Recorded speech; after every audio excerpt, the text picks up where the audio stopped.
शिवे सर्वार्थ साधिके शरण्ये त्र्यम्बके गौरी नारायणी नमोस्तुते या देवी सर्वभूतेषु विष्णुमायेति शब्दिता नमस्तस्यै नमस्तस्यै नमस्तस्यै नमो नमः या देवी सर्वभूतेषु चेतनेत्यभिधीयते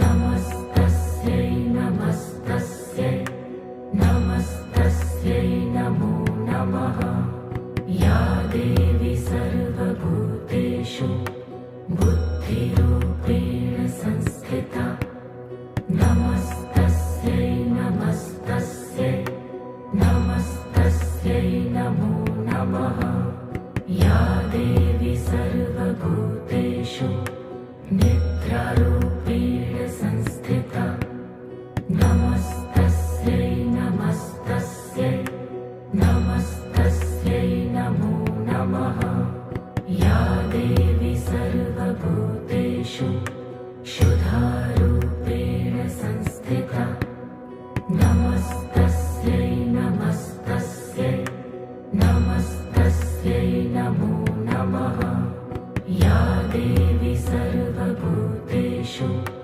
छायारूपेण संस्थिता नमस्तस्यै नमस्तस्यै नमस्तस्यै नमो नमः या देवी सर्वभूतेषु शक्तिरूपेण संस्थिता नमस्तस्यै नमस्तस्यै नमस्तस्यै नमो नमः।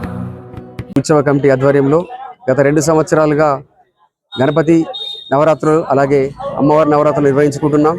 ఈసారి దాతల సహకారంతో మండప నిర్మాణం చేపట్టాం. సుమారు 5 లక్షల రూపాయలు ఖర్చయింది. దాని కొరకు మేము మా తరపున కాలనీ వాళ్ళ తరపున తలా కొద్ది వేసుకొని దాతల నుండి ముఖ్యంగా తీగల నరసరెడ్డి గారు అలాగే ల్యాబ్ గంగాధర్ గారు పోలీస్ రమేష్ గారు కొద్దిమంది సహకారంతో మేము చాలా మంది సహకరించారు. వారందరికీ పేరు పేరున ధన్యవాదాలు తెలియజేసుకుంటున్నాం.